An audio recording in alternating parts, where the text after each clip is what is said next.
예, 화목한 런치스탁 오늘 주제는 AI, 인공지능, 그 다음에 HBM. 자, 엔비디아가 쏘아 올린 작은 공 안에는 상당히 묵직한 물건들이 하나 들어있죠. 그게 바로 HBM이라고 하는 상당히 주식시장에서는 큰 상승 트리거 역할을 했던 매우 중요한 키워드였습니다. 오늘 그거를 가지고 티키타카를 나눠보려고 하는데 일단 인사부터 나눌 겁니다. 나정환 연구원님이십니다. 일단 인사부터 나누겠습니다. 안녕하세요. 네, 안녕하세요. 예, 담당하는 롤은 뭐죠? 한국투자전략 시황 부분입니다. 한국투자전략입니다. 오늘 이제 주제가 주제이니만큼 글로벌리 지금 통용되고 있는 중요한 모멘텀 거리를 국내 시장에 적용해보자라는 그런 취지로 오늘 영상을 만들려고 하는데 작금의 지금 현재 주식시장은 상당히 많이 무겁습니다.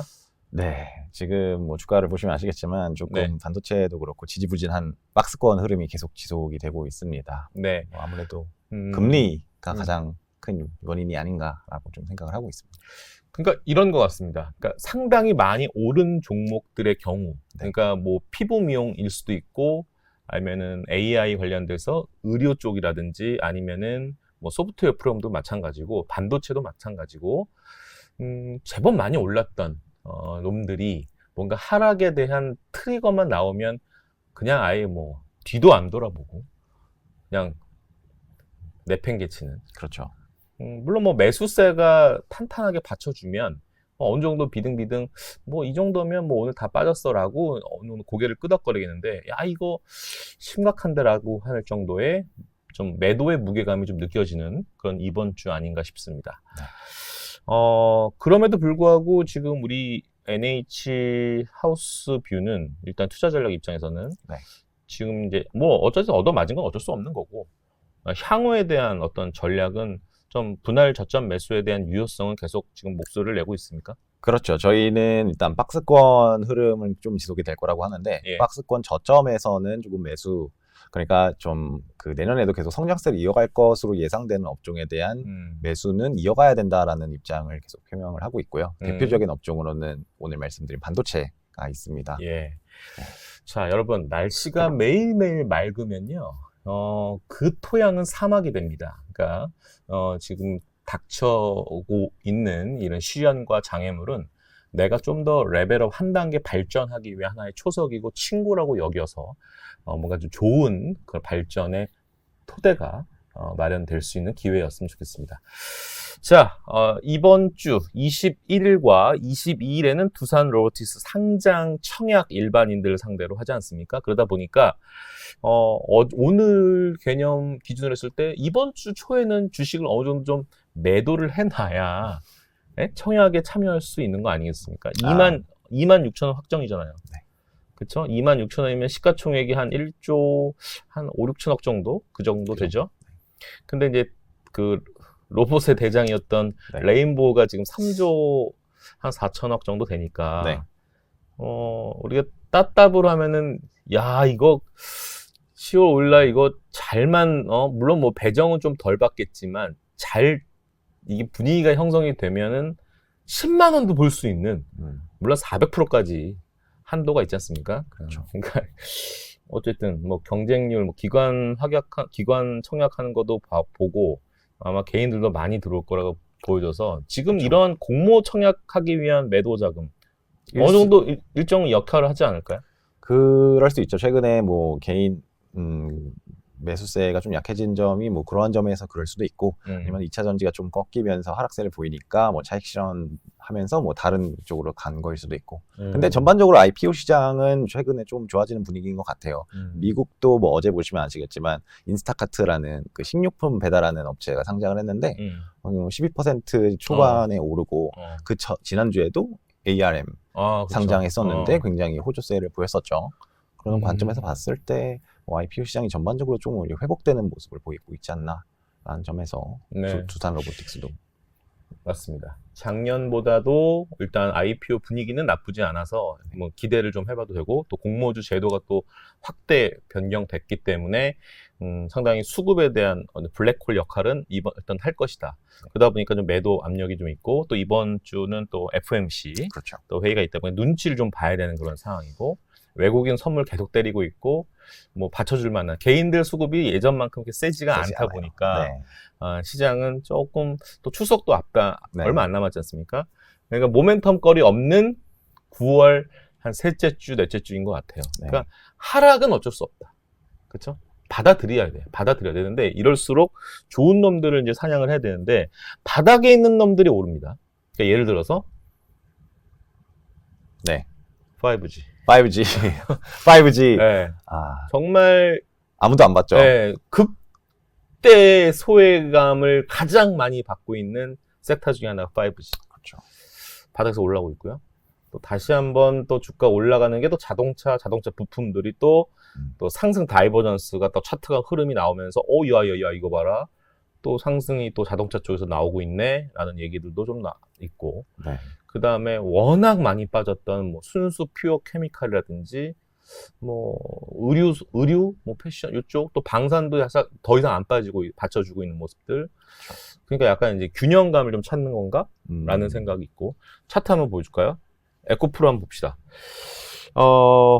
참 이게 이런 모습이에요. 에코프로가 쭉 빠지다가 다시 이제 약간 고개를 들었어요. 살짝. 고개 들었습니다. 이런 모습을 지금 나타내고 있고, 우리 삼성전자 볼까요? 삼성전자는 7만 전자를 향해서 이제 8만으로 가자 하다가 지금 다시 또 6자를 보이고 있는 모습이어서 이거 보통 이거 쉽지 않다. 근데 오늘 주제가 단지 이제 본론으로 들어가야 되는데 AI와 HM이거든요. 오늘 나종환 연구원님이 아주 또 우리 화목한 런치 스타일을 위해서 이렇게 또 자료를, 서머리된 자료를 또 준비했는데 보여드릴 겁니다.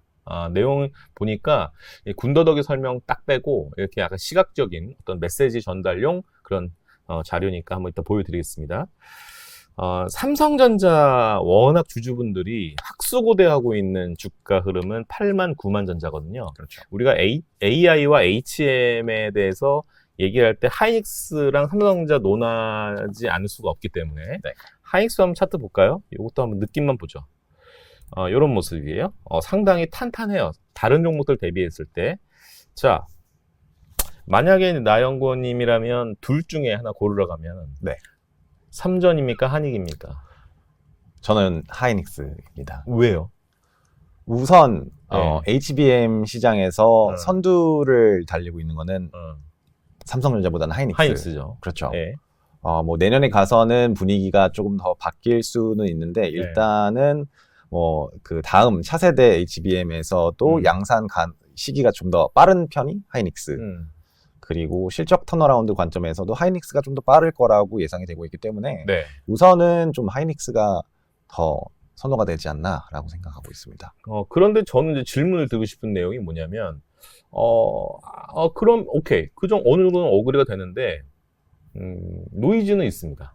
왜냐면 하이닉스 저 고간에는 금고 열어보면 돈이 없어요. 돈이 없죠. 돈이 없고 엔비디아는 계속 나 지금 급하다니까 언제 더 증산할 거야, 언제 더 캐파 늘릴 거야 라고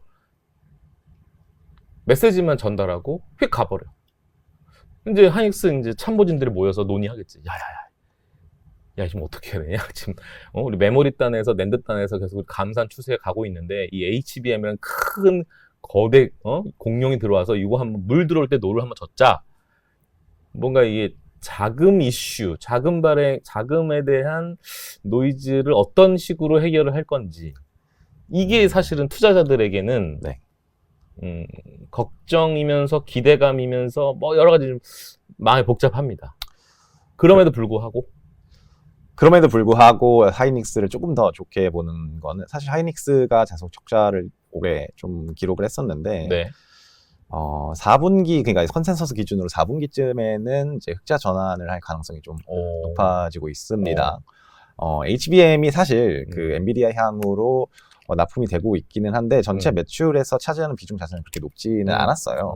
근데 연말로 갈수록 이제 한 자릿수 후반대 비중대로 올라가고 내년에서는 이제 두 자릿수대로 올라가는데 뭐 4분기부터는 조금 숫자가 찍힌다. 네. 그리고 흑전한다는 관점에서 봤을 때 이 흑전에 따른 자금이 조금 더 들어온다. 이런 관점에서 보면은 조금 시간이 지날수록 더 편안해지는 그런 종목이 아닌가 생각을 하거든요. 예, 바로 지금 핵심 포인트를 말씀 잘해주셨습니다. 바로 실적 가이던스에 대한 상향 속도가 매우 빨라졌다라는 점이죠. 지금 이제 2차전지가 허부적 되고 있는 거는 3분기 실적에 대한 노이즈 아니겠습니까? 그러니까 실적이 언제 돌아서냐에 대한 확신만 주면, 근데 그 근거는 어디서 마련할 수 있냐면 뭐 스팟 가격이라든지, 그렇죠. 뭐 고정 디램 가격 이런 부분들에 대한 반등이 조금씩 나오고 있고, 수요 공급단에서 최근에 수요가 탄탄한. 그렇죠. 결국 제가 말씀드릴 내용은 사실 수요단이죠. 수요단. 네, AI가 좀 더 상용화되면서 이 그 디램이라든지 HBM 수요가 더 늘어날 것이다라고 말씀드릴 내용이 오늘 내용입니다. 예.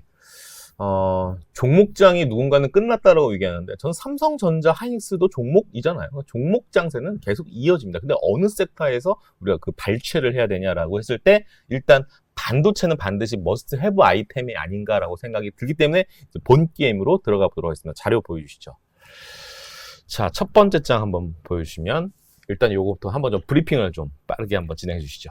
네, 그 애플도 결국 AI 경쟁에 참여를 했습니다. 예. 원래 그 오픈 AI의 챗 GPT가 가장 큰 그 생성형 AI의 선두주자였죠. 네. 그리고 여기에 연계된 마이크로소프트, 그리고 거기에 의해서 지금까지 가장 오랫동안 AI에 대해서 연구를 해왔던 구글, 이렇게 양대 산맥이 있었고, 네. 뭐 그 이외에도 메타라든지 뭐 다른 빅테크 기업들이 AI 경쟁에 뛰어들고 있었는데, 결국 전 세계 시가총액에서 가장 기술주 중에 상위를 차지하는 애플도 이 AI 경쟁에 참여를 했습니다.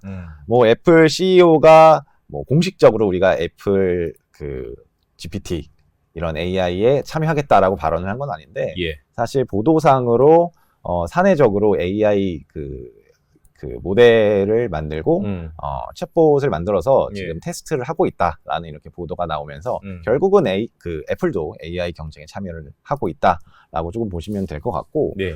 빅테크 기업들이 전반적으로 계속 이 AI 산업에 뛰어들고 있습니다. 그렇게 뛰어든 이유는 결국에는 이 차트를 보시면 아시겠지만 이게 블룸버그 인텔리전스에서 전망하고 있는 생성형 AI 관련 산업 전체 매출이거든요. 그러니까 이게 단순히 그 모델에 관련된 매출뿐만 아니라 이 생성형 AI가 다른 산업 쪽으로 이렇게 파생이 될 수가 있잖아요. 예를 들어서 뭐 쇼핑을 하는데 AI가 추천을 해준다든지, 아니면 그 항공권을 구매하는데 AI가 가격 비교를 해주면서 추천을 해준다든지, 그런 쪽으로 이 파생되는 산업을 아우르는 이 전체 매출의 이 성장성이 굉장히 좀 높습니다. 그래서 2032년까지 높은 성장세를 이어갈 거라는 점, 이 시장 자체가 굉장히 커지는 시장이기 때문에. 2023년이 지금 왼쪽 숫자잖아요. 이제 걸음마 단계네? 이제 걸음마 단계이죠. 맞습니다. 그래서 이렇게 커지는 파이 시장에 먼저 들어가야지만 선점 효과를 누릴 수 있고, 그에 따라서 이 커지는 파이를 먹을 수 있기 때문에 빅테크 기업들이 너도 나도 지금 이 AI 생성형 AI 시장에 뛰어들고 있는, 애플도 사실 안 뛰어들 수가 없는 거죠. 저기 보면 2025년이 좀 중요할 것 같은데, 저 때까지는 엔비디아의 독식 체제라고 얘기를 하고 있고, 저 2025년이 되면 뭐 AMD도 이제 들어오고 상당히 인텔도 들어오지 않습니까? 그러면 이제 독식 구조 차트 한번 보여줄까? 여기 좀 주가 차트 한번 보여요. 엔비디아 차트입니다. 이 흐름이 사실은 불과 2023년 2월부터 이제 시동을 쫙 걸어서 이렇게 쭉 가는 모습. 이거 갭상승은 기억나시죠? 네. 그 실적 발표. 그렇죠. 네. 콩콜에서 어마어마한 우리 황 형님께서 그렇겠죠. 빵! 축포를 터뜨리고 이때부터 짱! 그러다가 최근에 조금 좀 빠지고 있는 모습이거든요. 야, 엔비디아는 현재 이 주가가 2023년 9월의 차트인데, 아직도 2년 이상은 다 해먹을 수 있다.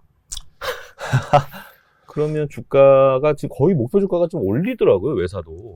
외사도 굉장히 많이 올렸죠. 그 저번에 이슈가 됐던 게 제가 정확히 그 회사 기억은 안 나는데 400불 기존 400불에서 800불로 그러니까 크게 올렸잖아요. 그러니까요. 여전히 좀 긍정적인 관점으로 엔비디아는 일단은 뭐 탑픽 중에 탑픽으로 말씀하시는 거죠? 네, 맞습니다. 예. 엔비디아는 좋습니다. 다시 그 도표를 보면서 한번 또 분위기를 한번 계속 이어가죠. 네, 그래서 애플도 이렇게 이 AI 경쟁에 뛰어들었는데 다음 차트를 보시면 결국에는 이 AI가 상용화가 되는 그런 추세로 넘어갈 건데 이 상용화되는 이 단계가 어떻게 될 거냐면 결국 소비자 단 그리고 기업 단 이렇게 두 가지로 좀 나눠서 볼 수 있을 것 같습니다. 예. 근데 일반 소비자 단에서 AI를 활용할 때 가장 일반적으로 사용할 수 있는 거는 혹시 기억하실지 모르겠는데 그 스마트폰에 우리 음성 비서 시스템 아이폰을 사용하시면은 시리 이런 시리 같은 거를 사용할 수 있는데 거기에 이제 AI 서비스가 적용이 된다는 거죠. 그래서 미국 같은 경우는 사실 애플의 시리가 차지하는 비중이 굉장히 높습니다. 그 왼쪽 차트가 애플의 시리가 미국 음성 AI 시장에서 점유하고 있는 포션을 말하는 45% 굉장히 많은 포션을 가지고 있거든요. 그래서 애플 같은 경우 이런 AI를 이 음성 인식에까지 적용을 시킨다면은 이쪽에서 좀 많은 점유율을 가져갈 수 있고요. 중요한 거는 이제 구글도 이 구글의 AI 챗봇이 바드인데 이 바드를 구글 어시스턴트라고 그 음성 비서 시스템에 통합을 하기로 얘네가 결정을 했어요. 예. 이게 중요한 게 그 구글 어시스턴트는 단순히 저희 스마트폰에만 사용되는 게 아니라 뭐 스마트 TV라든지 뭐 이런 그 스마트 스피커 이런 쪽에서도 많이 사용되는 그런 그 음성 비서 서비스입니다. 네. 근데 이 오른쪽에 그 글로벌 그 스마트폰 OS 점유율을 보시면은 사실 안드로이드 비중이 굉장히 높아요. 네. 그렇다 보니까 이 구글의 이 구글 어시스턴트가 AI하고 결합이 된다면은 전 세계적으로 봤을 때는 굉장히 높은 점유율을 갖고 이 선점 효과를 가져갈 수 있다는 점에서 구글이 일단 일반 소비자 단에서 AI와의 이렇게 결합성, 네. 좀 이렇게 확장성 이런 거는 좀 더 높다라고 생각을 하고 있어요. 그래서 예. 사실 일반인들이 AI를 사용하기는 지금 쉽지는 않은데 뭐 구글 챗GPT 웹사이트에 들어가서 사용하는 건 제외하고는 예. 근데 일반적으로 이게 좀 상용화된다고 하면은 네. 그 스마트폰에서 사용하는 게 이제 대표적이 될 거고 그거를 이제 약간 선도하고 있는 게 구글 정도이다. 라고 조금 보시면 될 것 같습니다. 그래서 결국은 이 사진에서 보시다시피 이 챗GPT가 휴대폰에 적용이 돼서 네. 휴대폰의 모든 기능을 이런 챗GPT 같은 생성형 AI가 컨트롤할 수 있는 사실 지금 시리로 할 수 있는 저는 사실 시리로 사용하는 게 네. 알람 켜줘 알람 꺼줘 이거밖에 안 하거든요. 예.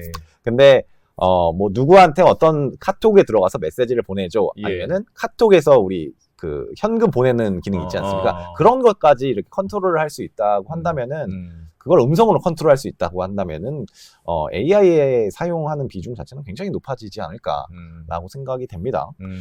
또한 이게 저희가 AI를 일반 사용자들이 사용하는 기기를 저희가 엣지 디바이스라고 하거든요. 이 엣지 디바이스가 휴대폰만 있는 게 아니라 자동차에도 적용이 됩니다. 그래서 자동차 같은 경우 그 GM에서는 이미 챗GPT 같은 생성형 AI를 그 차내의 그 내비게이션 시스템에 적용시키기로 했다라는 결정을 내렸고요. 그러면서 이런 사용자들이 직접 사용하는 엔드 유저들이 사용하는 엣지 디바이스에 AI가 적용되는 사례가 조금씩 늘어나고 있는 이런 추세입니다.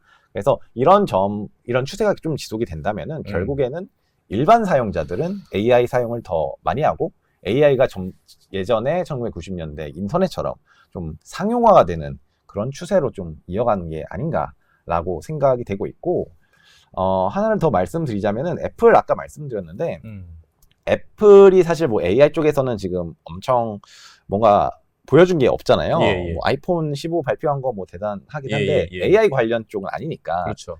근데 AI 관련해서 애플이 상당히 투자를 많이 해왔어요. 진짜 10년간. 그거 몰랐네. 그렇죠. 이 R&D 비용 같은 경우도 뭐 일단 계속 투자를 해오고 있는데 이 오른쪽에 그 도표를 한번 보시면은 이 빅테크 기업 중에서 AI 관련된 그 사업을 인수한 숫자가 가장 많은 게 애플이에요. 그래요? 네, 과거 10년 동안 최근에 그 엑스노어 AI라는 기업을 하나 인수를 했는데 이 네. 기업이 뭐냐면 이 반도체에 조금 특화돼 있는 기업인데 이 엣지 디바이스 같은 경우 전력 소비량이 좀 높다 보니까 예. 전력 소비를 좀 줄이는, 그러니까 네. 전성비라고 하죠. 네. 그러니까 전력 소비를 줄이는데 연산은 괜찮은 음. 그런 쪽으로 저전력 관련된 반도체 업체인데 결국에는 애플이 가장 가지고 있는 장점이 그 아이폰도 그렇고 아이패드도 그렇고 많은 사용자들이 지금 전자기기를 사용하고 있다는 네. 거잖아요. 네.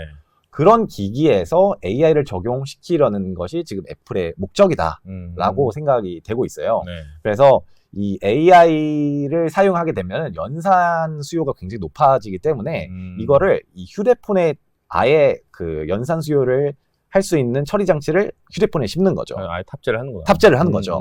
그래서 거기에서 휴대폰에서 연산을 해서 AI를 처리하게 만드는 네. 그런 쪽으로 애플은 지금 투자하고 발전해 나가고 있는 그런 상황이 아닌가라고 조금 추정을 하고 있습니다. 잠깐만 차트 한번 볼게요. 지금 구글 얘기했고 애플 얘기했는데 구글을 보면 최근 조정이 없어요.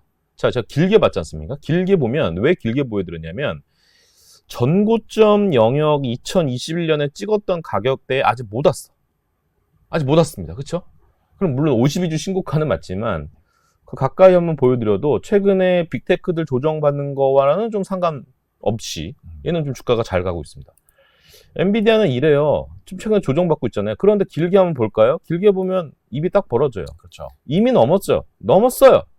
넘은 지가 한참 됐어. 애플도 보여드릴까요? 애플도 자 최근에 조정받고 있죠. 물론 조정받는 이슈는 따로 중국 때문이지만 얘는 이미 고점을 돌파했어요. 자, 이런 상황에서 최근에 이제 중국에서 아이폰 공무원들 사용 금지시키고 그런데 여전히 중국에서는 수요가 견조함을 네. 언론에서 확인해 볼 수 있었잖아요. 네. 다시 또 이제 조금씩 반등을 좀 하고 있어서 너무 다행인 겁니다. 너무 다행인데 그래서 지금 연구원님은 엔비디아, 구글, 마이크로소프트 한번 더 볼까요? 마이크로소프트 마소는 어때요? 역시 얘도 돌파를 했었죠. 네. 약간 키를 맞춘다라는 개념, 그 다음에 AI에 대한 빌드업하는 과정을 본다라면 저는 이걸 선택할 것 같아요. 애플이요. 네. 왜냐면 아이폰 15만이 전부가 아니라 얘네가 또 OLED 탑재하면서 이제 뭐 폴더블 안 내겠습니까? AR, VR 안 내겠습니까? AI 이제 조만간 그 빅테크 기업들 여러 가지 인수를 많이 했으니까 이제 어느 정도 아웃풋은 낼 거 아닙니까? 그렇죠. 예? 엣지 디바이스에서 AI 활용을 아마 본격적으로 적용시킬 것 같은데 연구원님 생각 어떠십니까? 저도 뭐 마찬가지입니다. AI를 일반 사용자들이 사실 사용하기 가장 쉬운 거는 휴대폰이다 보니까 네. 그리고 거기에서 강점을 가지고 있는 게 애플 이런 점에서 보면은 애플이 확실히 강점을 가지고 있고 애플이 또 특화된 부분이 그 이 앱스토어 그렇죠. 앱스토어 시장이 굉장히 크잖아요. 그렇죠. 근데 이제 AI가 뭐 휴대폰에 적용될 수는 있는데 그거에서 파생된 소프트웨어가 이제 또 많이 나올 수 있다거든요. 맞아요. 그런 점을 봤을 때 앱스토어를 활용해서 이런 AI 관련된 소프트웨어가 더 많이 출시가 되지 않을까. 맞습니다. 그렇다면은 뭐 애플이 강세가 되는 아이폰 판매하는 그런 아이패드 판매하는 그 기기값 판매하는 그 매출보다 오히려 이런 그 앱스토어라든지 네. 그런 프로그램 쪽에서 걷어들이게 되는 매출이 더 증가하고 있는 추세의 애플이기 때문에 한번 뭐 그게 보죠. 근데 최근에 그 테슬라도 얘기가 좀 나오고 있는데 네. 테슬라는 뭐 최근에 AI 관련돼서 어떤 행보를 걷는지 좀 여쭤봐도 될까요? 혹시 자료가 있나요? 그 내용이? 그거는 뒤쪽에 있긴 합니다만 예. 뒤로 잠깐만 가서 말씀을 드리자면은 가장 최근에 테슬라가 AI 관련돼서 도조라고 혹시 네, 들어보셨는데 이게 컴퓨터 그러니까 AI 슈퍼컴퓨터이거든요. 네. 이 AI 슈퍼컴퓨터를 활용해서 테슬라가 집중하는 거고는 그 생성형 AI가 아니라 네. 이 FSD 자율주행 완전 자율주행에 특화된 이런 모델을 만들기 위해서 이 도조 시스템을 만들었고 이를 지금 좀 활용해서 지금 자율주행에서 조금 가장 선두주자를 달리고 있는 게 테슬라다 정도로 보시면 될 것 같습니다. 예. 다음 또 자료 보여주시죠. 예. 네, 그래서 애플을 말씀을 드렸었는데 이건 이제 저희 일반 사용자 단위고 네. 이 AI가 상용화될 수 있는 두 번째는 이제 기업 입장에서 AI를 도입을 할 수 있는 그런 부분이죠. 저희가 지금은 너무 당연하게 뭐 마이크로소프트 뭐 워드라든지 인터넷이라든지 이런 걸 당연하게 쓰고 있는데 뭐 과거로 돌아가 보면 그거는 이제 기업의 선택 초이스였거든요. 예. 인터넷 써도 되고 안 써도 되고 이런 거였는데 지금은 당연하게 사용하지 않습니까? 근데 저는 결국에는 AI 같은 이런 AI가 적용된 소프트웨어도 쓸 수밖에 없는 기업이 어쩔 수 없이 반드시 사용해야 되는 그런 필수 소프트웨어가 될 거다라고 생각을 하고 있어요. 왜 그렇게 생각하느냐 하면은 일단 압도적인 생산성 향상을 가져올 수 있기 때문인데요. 예. 일단 도표를 보시면은 이 생성형 AI가 사용된 거 그리고 사용되지 않았을 때의 그 업무별 자동화 비율이에요. 우선 보실 게 이게 육체 노동 부분을 보시면은 예. 육체 노동 부분에서는 AI가 적용된다 해서 자동화되는 비율의 상승이 별로 없습니다. 예. 사실 뭐 적용될 게 딱히 없죠. 예. 근데 반면에 의사결정이라든지 협업이라든지 그러니까 결국에는 저희가 일반적으로 알고 있는 그 사무직 이런 쪽에서는 AI가 적용될 시 자동화될 수 있는 비중이 굉장히 높아집니다. 저 사실 애널리스트도 마찬가지죠. 저희도 이제 서류 작업을 많이 하고 이제 PPT를 만들고 이런 작업을 많이 하는데 거기에서 AI가 적용되면은 생산성 향상이 굉장히 올 수가 있죠. 근데 저는 그거에 대해서 좀 반대 의견일 수. 네. 왜냐하면 그 애널리스트가 물론 이 탑다운 할 때 탑다운에서 탑을 분석할 때는 AI를 하는 거는 저는 찬성. 그래 요즘 시장이 이렇고 상황이 이래 산업이 이렇게 발전할 거야.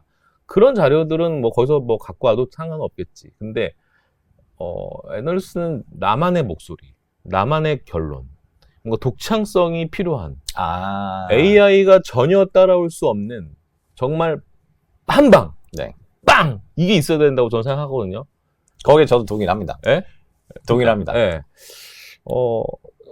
제가 말씀드리는 건 약간 그 뭐랄까 원래 애널리스트가 다들 RA가 한 명씩 있잖아요. 그렇죠. 근데 RA한테 이렇게 말씀 주신 것처럼 이렇게 한 방 때리는 그런 중요한 거를 맡기진 않거든요. 그러니까 무슨 뭐 차트를 그려와라라든지 아니면은 이 워드를 내가 작성한 거를 PPT로 옮겨달라라든지 이런 좀 시간이 소모되는 그런 단순 작업들 이런 것들을 RA한테 안 시키고 AI한테 시킬 수 있다는 거죠.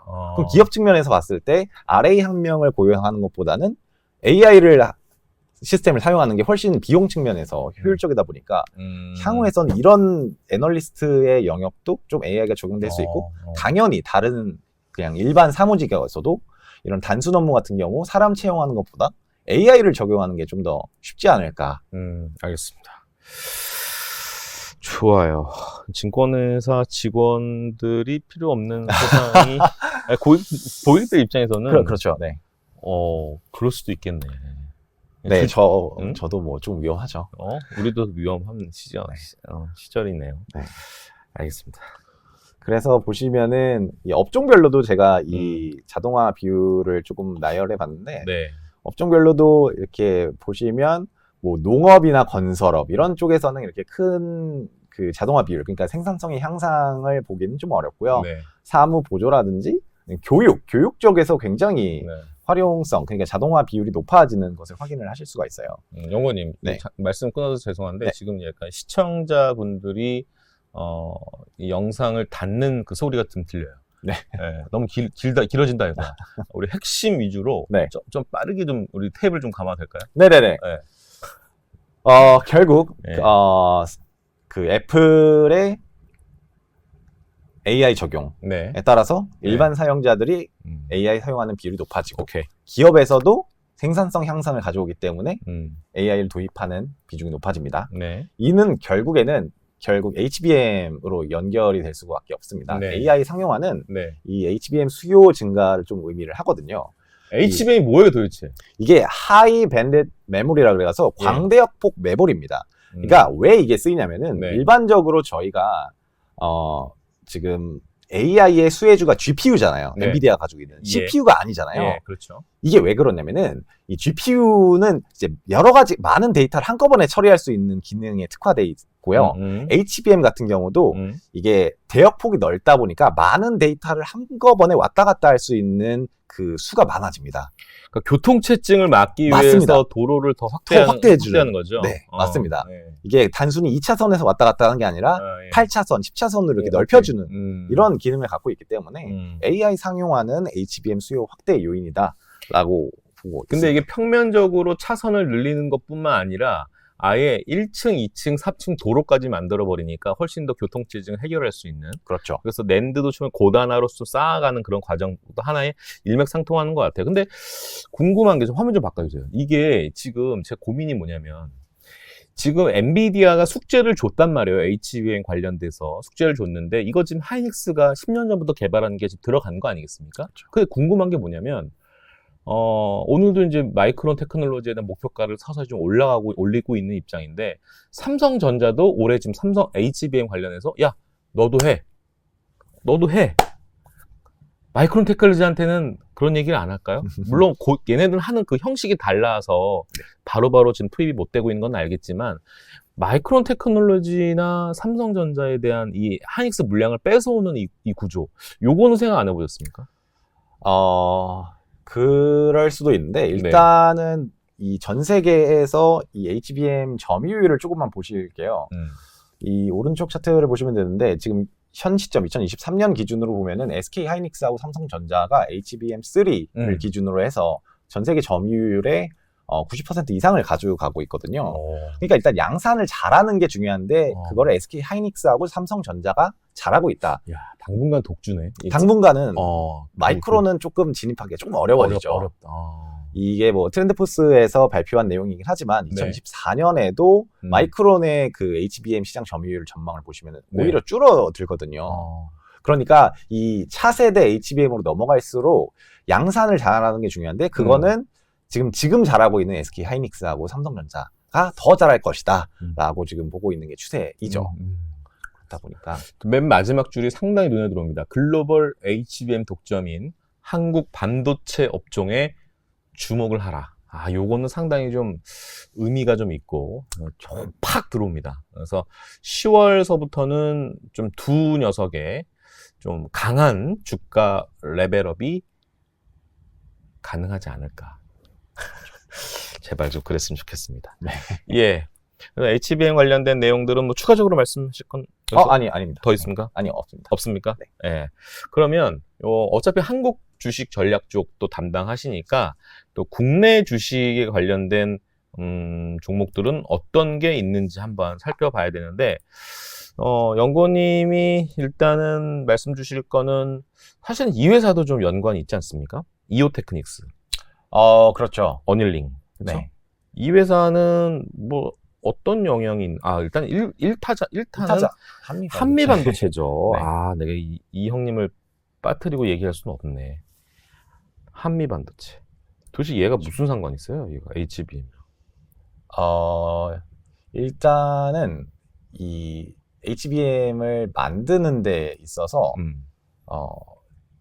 그 기술이 중요한 게 실리콘 전통 관극, 그러니까 TSV라는 그런 기술을 사용해서 이 그 디램을 이렇게 쌓아야 되는데 그거에 필수적인 그런 장비를 만드는 회사이죠. 맞아요. 그래서 이게 없으면은 뭐 사실 HBM 만들기 어렵다. 그렇죠.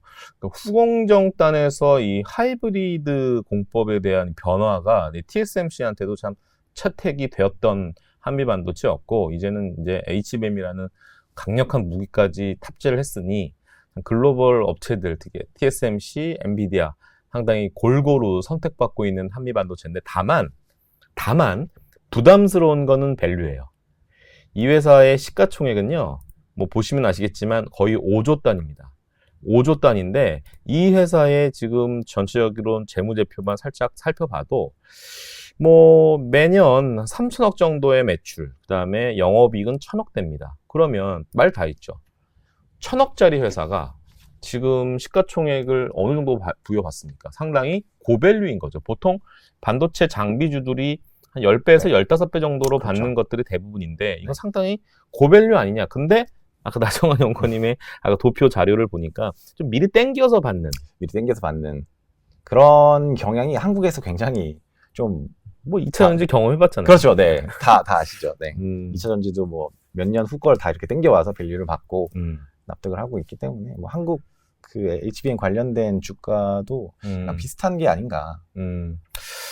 자, 한미반도체는 뭐 회사 내부적으로 계속 특수관계인이 계속 매수할 정도로 상당히 강한 자신감을 좀 표현하고 있는 회사고요. 이오테크닉스도 그런 연관이 있는 그런 회사이고요. 또 PSK 홀딩스 이런 회사들도 사실은 HBM 이슈로 인해서 주가가 상당히 인기가 많았던 그런 회사인데 최근에는 성장주, 특히 많이 오른 종목들에 대한 약간 차익 실현 물량이 나오면서 좀 조정을 좀 받고 있는 모습들입니다. 벌써부터 대주주 회피 물량이 나오는 것은 아닌지 참 합리적 의심이 드는 주가의 모습들입니다. 물론 이해는 합니다. 네. 대주주 회피를 위해서는 매도를 해야 할 수밖에 없죠. 매도 안 하고 내년에 매도하는 순간 대주주 요건으로 내년에 넘어가서 팔면은 양도소득세가 20% 때려맞지 않습니까? 그러니까 상당히 좀 아픈 그런 세금을 낼 수가 있는 상황이 발생하기 때문에 일단 팔고 다시 사더라도 지금은 조금 비중 조절을 하시는 그런 분들도 일부는 있지 않을까라는 생각은 듭니다. 오늘 그 AI와 HBM이라는 주제로 조금은 좀 긴 얘기이긴 한데 이걸 짧게 좀 지금 시청자들 입장에서는 야 오늘 영상 되게 길다라고 느낄 수도 있겠지만 워낙 중요한 메시지가 담겨있는 내용이기 때문에 조금은 루즈하게 좀 얘기를 풀어봤습니다. 하지만 이런 비중을 할애한 거는 그만큼 중요하다고 생각을 하기 때문에 결론은 그거네요. 삼성전자 SK하이닉스를 절대 포기하지 말아라는 것도 하나의 우리가 얻어낸 결론이 아닌가 싶습니다. 자, 주가는요, 다시 한번 이 주도주의 기환이 저는 이쪽 영역에서 나올 수 있다라고 생각을 하기 때문에 성장성에 대해서는 의심할 수는 없겠다라는 점도 하나 추가적인 메시지라고 말씀드리고 싶습니다. 오늘 나정환 연구원님이랑 이렇게 한번 첫 방송을 한번 해봤는데 재밌네요. 네, 가끔 이게 특집으로 이제 이슈에 대해서. 네, 이슈에 대해서 좀 인덱스한 내용 메시지 있으면 저 가끔 좀 나와주시면 감사할 것 같습니다. 알겠습니다. 예, 뭐 기존에 하던 방송과 좀 어떻습니까? 좀 어렵지 않으셨어요? 이게 종목 얘기가 조금 많아서 네. 종목 얘기가 많으면 제가 그쪽 부분에 조금 약하거든요. 예. 저도 약해요. 그래도 이런 관련된 어떤 밸류체인 종목들은 어떤 게 있다라는 정도만 네. 좀 얘기를 해줘도 드려도 될 것 같습니다. 오늘 영상은 여기서 마칠 거고요. 이번 주 특히 이제 9월 20일 여러분이 이제 영상을 이제 보시는 어저께 기준으로 해서는 투자 설명회가 있는데 바로 2차 전지 그리고 채권에 대한 투자 설명회가 보이시죠?